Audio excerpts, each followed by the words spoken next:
the Republic of Ghana are together in the most capable of hands.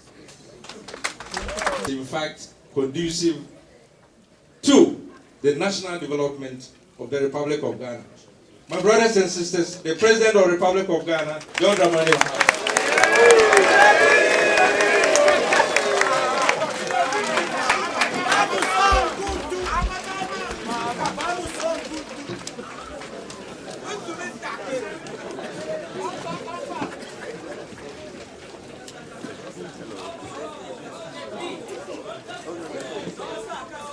Thank you very much. Yes, I'm going to be brief because this is no weather that we are acclimatized to.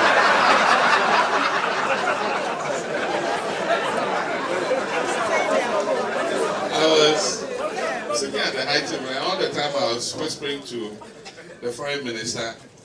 I was paying my respects to our chief sitting here with their clubs and part of their bodies. You know, even me in a jacket, I'm feeling cold. I wonder how they're managing. And then I said, maybe you live here, so you're used to it. But this is a very, very unusual summer. I know summer comes with sunshine and warmth, but this is like winter. And so I'm going to be brief so that we don't take too much time. I don't want my countrymen and women to come down with the flu. And so let me be as brief as possible. I will just quickly introduce those I came with. Not all of them have spoken. You know Mr. P.V. Obing already.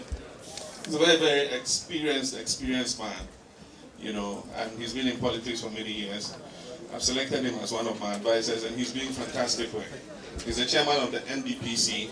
He's responsible for all our planning, and he's responsible for government's infrastructure program. And so you know Mr. P.V. Obing. Next to him you have Haruna Idrisu.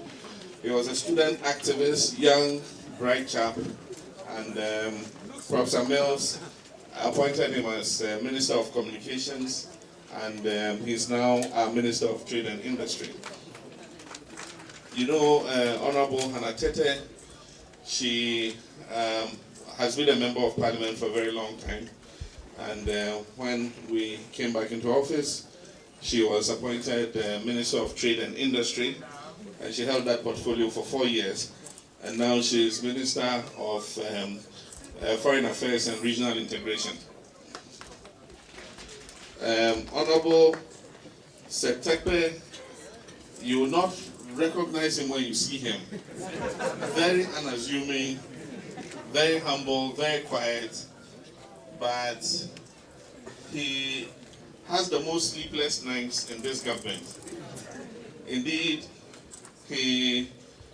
I always tell him I don't envy him his job, because that is our Minister of Finance and Economic Planning. Very talented man. He served as Deputy Minister of Finance and Economic Planning in the last 4 years, and he held his job with distinction, and so I had no hesitation appointing him as a Minister of Finance. He has worked with the IMF before, and he also worked with our tax institutions. He was one of those who was the architects of the reintroduction of the value-added tax. And from that time, when I worked in the Ministry of Communications, I worked with him when we reintroduced the value-added tax. And so he's a very, very experienced person. There's another very important man there, very controversial in Ghana today. If the Chinese lay hands on him, they will really deal with him. And he's the Minister of Lands and Natural Resources. He's the head of the interministerial task force that is dealing with the Galamsey menace. And he's the one who is deporting foreigners who are involved in Galamsey in our country. Then next to him, our camera. Next to him, we have another important minister who is responsible for increasingly becoming the bastion of our economy, and that is the energy sector. He's the Minister of Energy, Honorable Ama Kofi Bua. and he's in charge of all the oil and gas developments in Ghana. I'll come back a bit. On the right there, after the Minister of Finance, you have Honorable Mahama Ayarga. He's the Minister of Information. He used to be the Deputy Minister of Trade and Industry, and before that he was a Deputy Minister of Education. And so he's now the Minister of Information. Former High Commissioner to Nigeria, who is now one of my advisors, Honorable Alhaji Baba Kamara. And then next to him you have the Secretary to the Cabinet. His name is Roger, and the surname is difficult to pronounce. But if you pronounce it as an Englishman, you say "Ansome Wine." Because it's spelled ANGSOMWINE. How would you spell it? But Dagatis will tell you it's Ansome Winnie. So that's him, Secretary to the Cabinet. And there's a very strong woman occupying one of the new ministries that we created. And she is very capable, human rights lawyer, and in the person of Nana Oyin Lita, in charge of gender, children, and social protection. We created that ministry to be able to coordinate the social intervention projects much better. We had them scattered over various ministries. There were some in local government, some in youth and sports, some in all kinds of ministries. And so we're bringing all under the Gender, Children, and Social Protection Ministry, and then she's in charge of it. Very capable woman. Well, I'll give too much more time. I guess these are the core group that came with me. But let me thank you for this. Let me say warm welcome, even though the atmosphere is cold.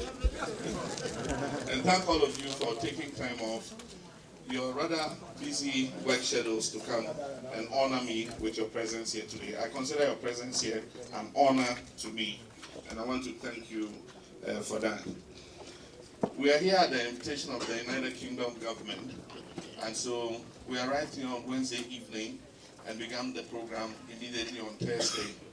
It's a 2-day visit to the United Kingdom to discuss issues of bilateral importance between Ghana and the UK. And then we went on to attend the G8 forum on transparency, tax, and trade today. And so we just finished that program before we came here directly. The tradition of meeting with our countrymen has been established over time. And so when government delegations come out, it is usual for the High Commission or the Embassy to organize for us to meet our country people. And it was instituted because at the time, if you remember, it was difficult to get information on what was going on back home. The telephones didn't work. You remember, if your relatives had to call you, they had to go to a place called High Street in Accra and go and queue to be able to call. Or you book the call and they'll tell you, okay, be at home. The call will come on Wednesday between 12 and 4. And so it means Wednesday between 12 and 4, you must sit at home and wait for the call to be put through for you to be able to speak to your relative. And so it was instituted that when government delegations came out, you needed to meet with your countrymen so that you could give them the latest news from home. But in today's world, why is it still necessary for us to meet with you? Because at the click of a button, at the touch of your computer, you can have all the latest information. There are hundreds of websites giving news from Ghana. All the radio stations in Ghana have affiliates here who carry their news and all that. You can sit here and speak to your grandmother in Fanchiniko, you know. So she can call you at any time, or you can call her whenever you want. And so there's been a revolution in communications and in information. But still, it's important for us to meet you. One, because we are your leaders, and we must interact with you so that we're able to share information. Two, not all the information that you get in the electronic media is correct. And so it's necessary for us to meet with you so that we can correct some of the misinformation, the huge amounts of misinformation that is put out there on the web. I mean, yesterday, for instance, I was shocked. It said, Mahama bans Ghanaians from coming to Chatham House. I mean, absolutely. You know, I'm going to meet Ghanaians here. I'm going to interact with them. Why would I ban them from coming to Chatham House? And say, so the High Commissioner collaborated with Chatham House and said, you can allow Ghanaians. Why not? I'd love to have that place filled with Ghanaians. But those are some of the misinformations that you find, you know, on the media, and we have to live with it. Now they can even Photoshop and take your head off, take somebody's head off something, you know, and put your head there and spread it all over the place, you know. And I mean, it's awesome. But that is the power. That is the power of information and communications, and it's something that we have to live with. As our Minister of Foreign Affairs said, we have been to several countries. I was in Addis Ababa for the 50th anniversary of the African Union, and we had to be there because of the role Ghana has played in the African Union over the years. And anytime I go to the African Union, I feel proud, because the only statue of a leader standing outside the conference hall of the African Union is a statue of Osagyefo Dr.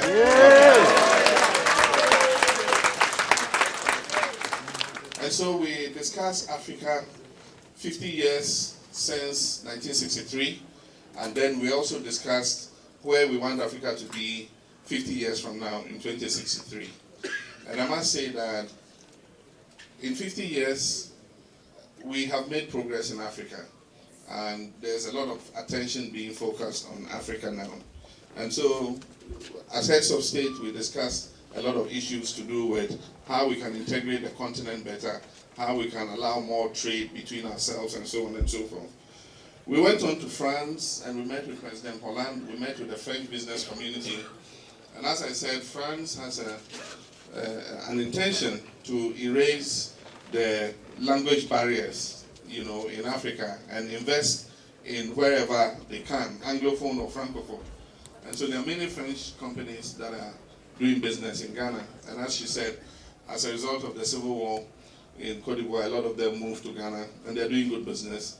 And it is our intention to create Ghana as the gateway to West Africa, to make people comfortable to invest in Ghana, but also use Ghana as a platform to reach into other West African countries.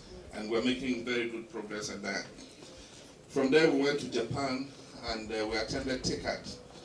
There is an increasing interest in Africa by Japan, actually by all countries, all continents, and Asia has not been left out. As you know, China held a meeting with Africa, that's the China-Africa Forum, and they pledged $20 billion to Africa, to invest in Africa. When we attended the Tokyo International Conference for African Development, the Japanese government pledged $32 billion for investment in Africa. And it's my duty to grab as much of that to come to Ghana.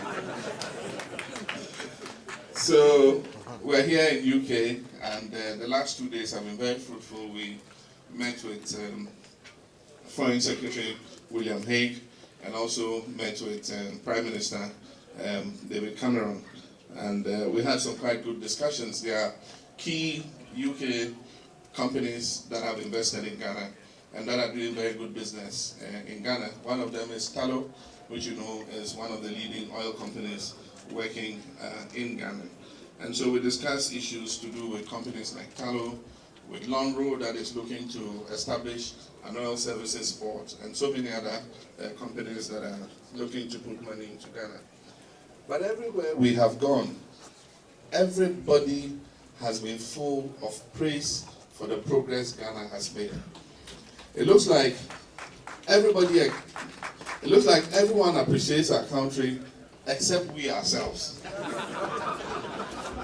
If you go everywhere the whole international community, other African countries are upbeat about what we're doing in Ghana. But if you go to Ghana, you would think that we live in a hellhole. But the statistics don't support that.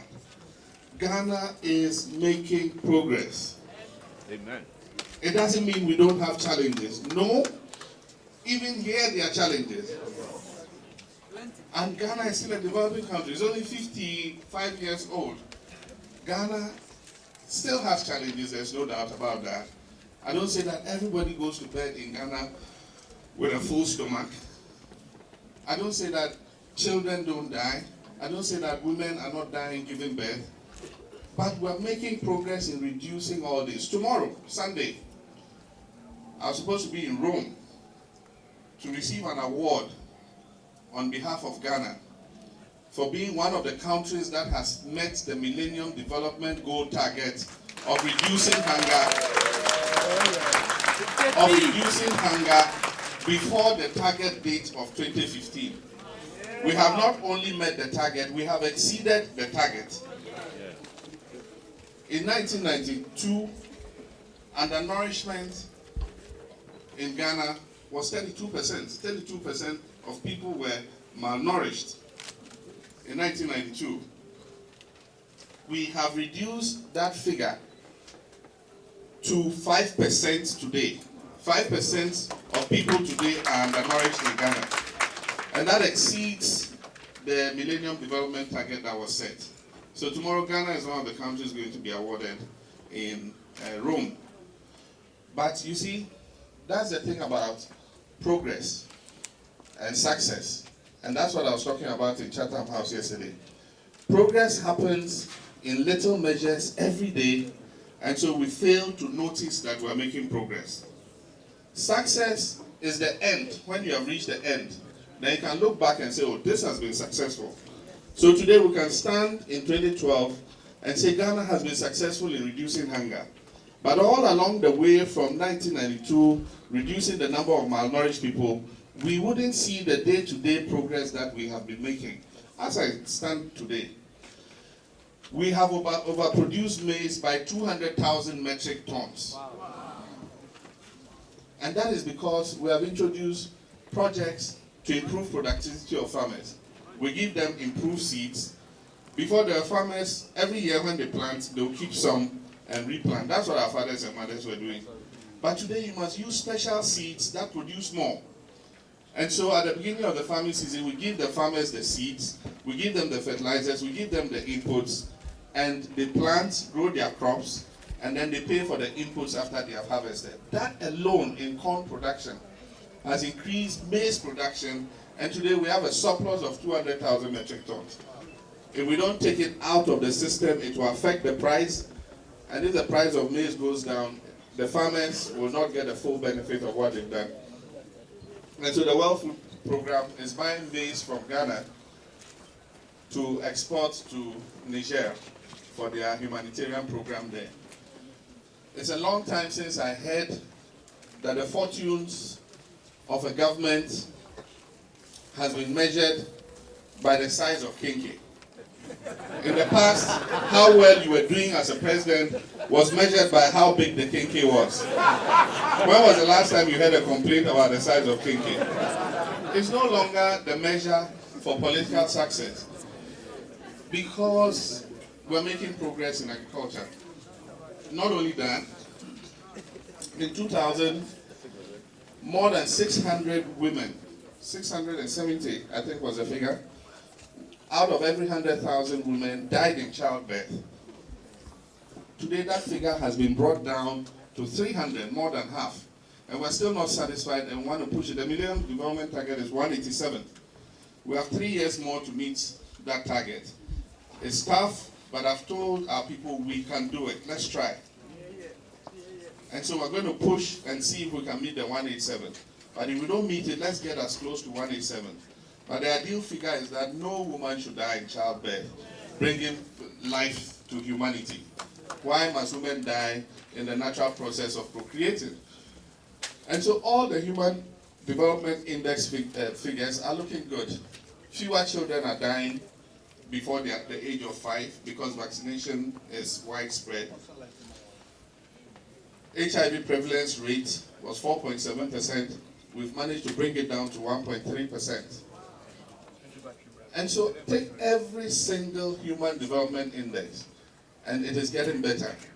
Availability of water was 40%. Today, 65% of Ghanaians have access to water. The main problem now is how to solve urban water. We have been so successful in rural water that we weren't paying attention to urban water. And people are migrating from the rural areas and putting pressure on the utilities on the towns. And so now we have to focus on improving urban water. And so the human development indexes are good. Ghana has the highest electricity connectivity south of the Sahara, except South Africa, of 72%. 72% of Ghanaians are connected to the national electricity grid. And so progress is happening, but because it's happening every day, we don't see it. But at the end of the journey, we can look back and measure and say, look, we've succeeded in doing some things well. But it is only when we realize our successes that we can build on it. What did God say?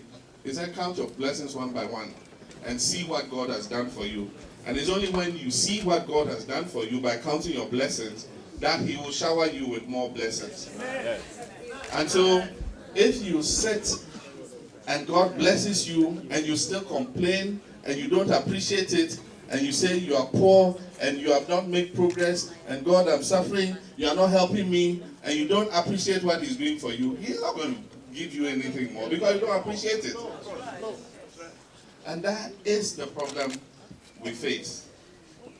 All of us must appreciate the success we've made and say that if we come together, we can make it. There's no country in this world that does not have challenges. Every country has challenges. Ghana has challenges. But if all of us come together and say we can make our country what we want it to be, it will become that country. What will happen if we are sitting in a boat and half of us with our paddles are rowing forward and the other half with our paddles are rowing backwards? Where will the boat go? It will stay in the same place. All of us must row the boat in the same direction in order for it to go where we want it to go. As we are sitting here today and talking, a few people are outside there. This happens with banana republics. Ghana is not a banana republic. It is when you can't express yourself in your country. You don't have freedom of speech. That your leader comes out and then you go and take placards and say you are picketing him. We have freedom of speech in Ghana. You can demonstrate in Ghana. You can speak on the radio. Indeed, if you're a president and you survive from 6 o'clock to 10, then you are fine.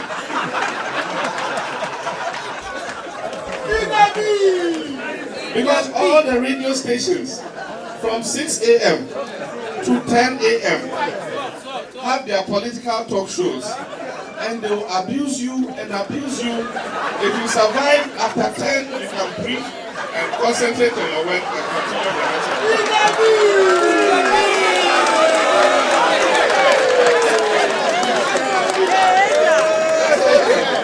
I told them in Chatham House yesterday, I said Ghana has the freest media in the whole wide world. Nobody can tell me anything different. We have the freest expression in the world. And so it's only when you live in some banana republic that you come out and stand in the cold with placards and attempt to picnic your leader. But let me say, we have challenges. We have an energy crisis. The energy crisis was caused as a result of the rupture of the West African gas pipeline. We have a gas pipeline stretching from Nigeria all the way to Ghana.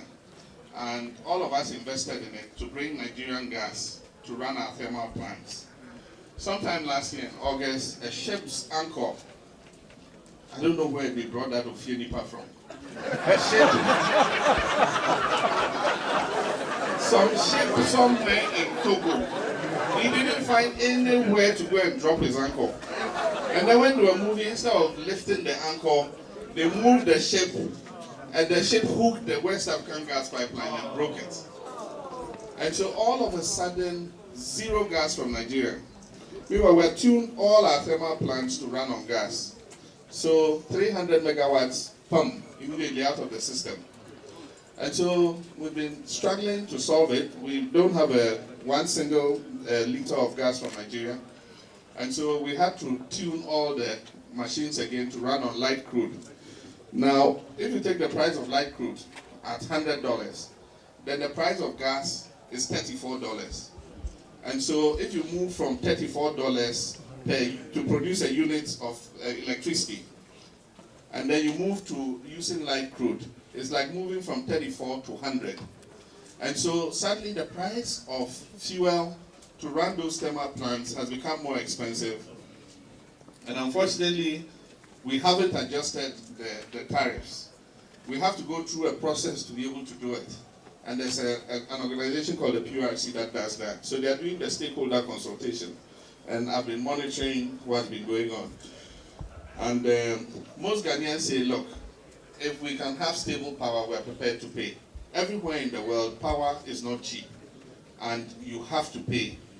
Here, if you consume, you pay. In Ghana, there are people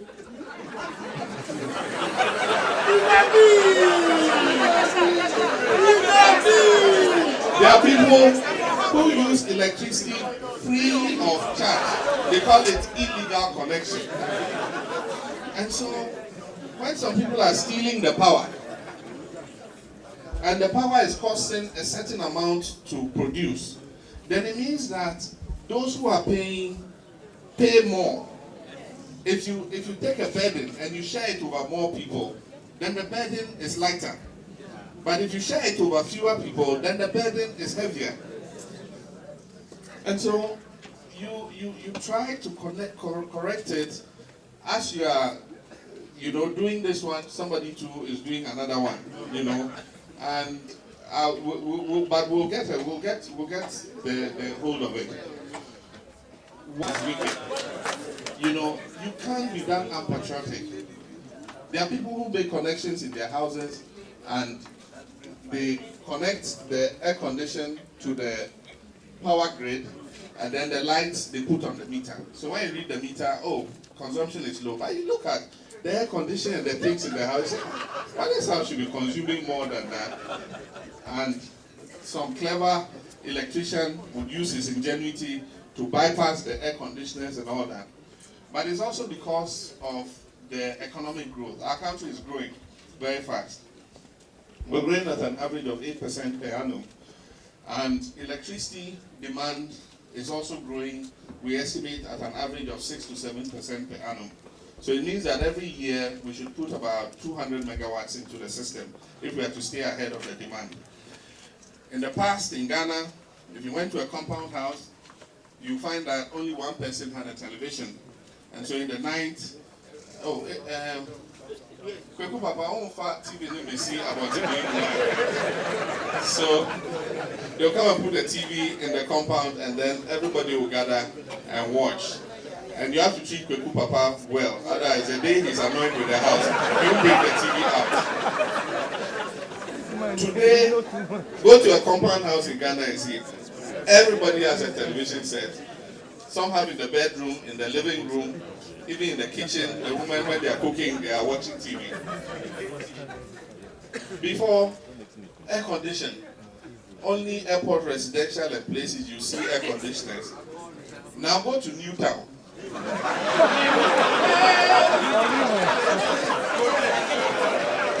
Go to Newtown. People are using air conditioners there. Go to Jongole. People are using air conditioners there. Before, fridges.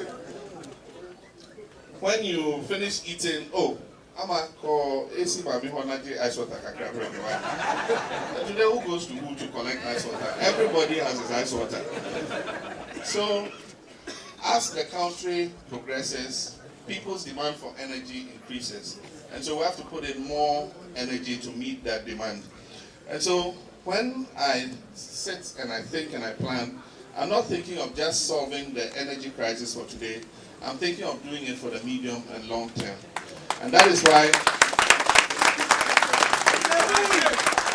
I have pledged that by 2016 we would increase the energy production from the current 2,400 megawatts to at least 5,000 megawatts. Double it in the next 3 to 4 years, so that we have enough power to satisfy our own demand, but at the same time export any surplus to our neighboring countries.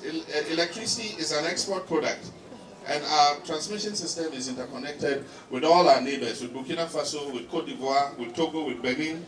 As I speak today, we're supposed to be giving Benin 90 megawatts of power every day. We're currently giving them 35 because we have a shortage ourselves.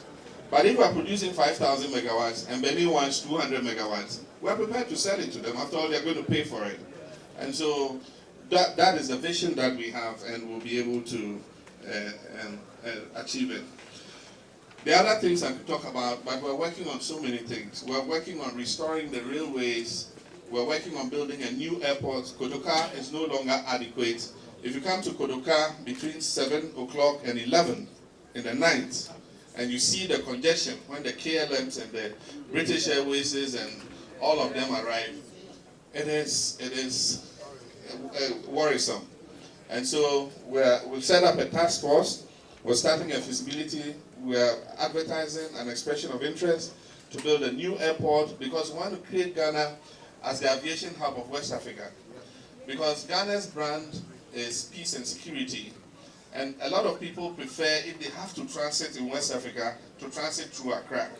And so if we have a modern airport that is beautiful, a lot of our West African neighbors who are going home, who don't have direct flights to their countries, would rather come through Accra than go through some other airports. I'm not going to name anybody's name. As I speak, we've given an expression of interest for expansion of the Tema port. And we have received more than 55 international companies responding. And we have shortlisted that we're going to choose the partner to work with. And we're going to do these on a PPP basis. We're saying that for organizations that can borrow on their own balance sheet, let's let them do that instead of piling all that on the public debt. And so for the VRAs of this world, the Gapohas of this world, the Ghana airport companies of this world, the Ghana water companies of this world, we say borrow on your own balance sheets and expand your systems and pay your debts. And then we can use the revenues. Then we can use the revenues to improve access to healthcare, to improve access to education, because those are the social sectors that you don't expect that revenue is going to come out of there for you to be able to pay for the projects. Even for roads, I mean, if we expand the roads under PPP and toll them properly, government doesn't have to spend money building the roads. We can let the private sector build the roads, and then people pay the tolls, and the tolls pay for the roads. And so that's the new thinking that we're bringing, to development in Ghana.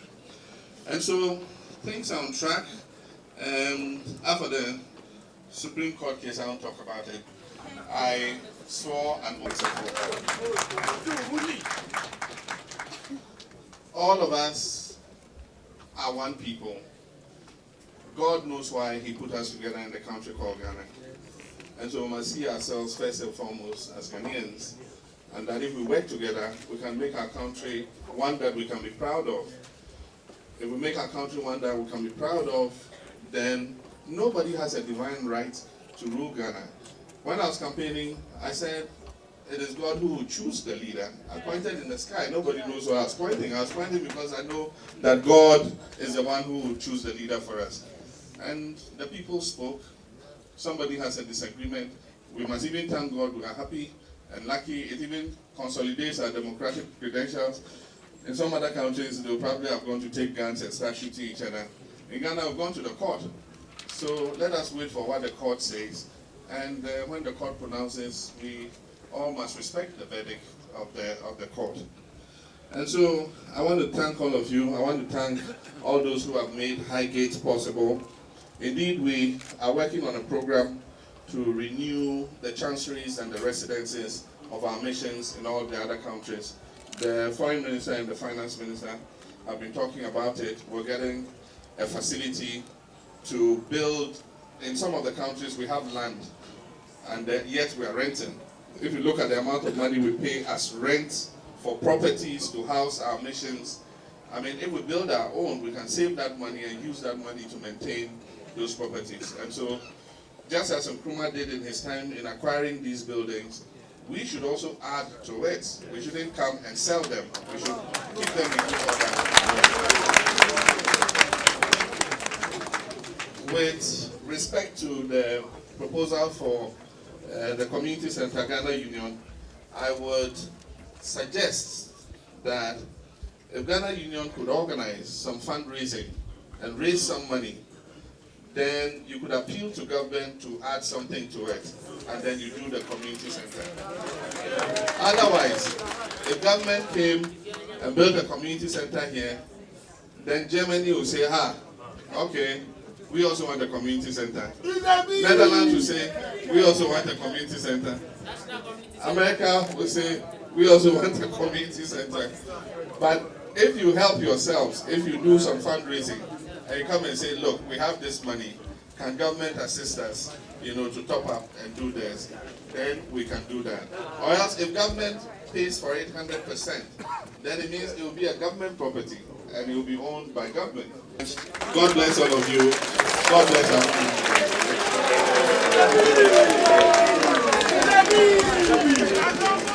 Thank you very much, His Excellency the President. Please put your hands together one more time for the President. Thank you. Ladies and gentlemen, please get seated. As you can all see, it's quite warm this evening. And sorry, I'm on the wrong planet. We're going to go very quickly to question and answer session. We're going to be very brief. And please. Okay, can we all settle down, please? Time is fast spent, please. A question.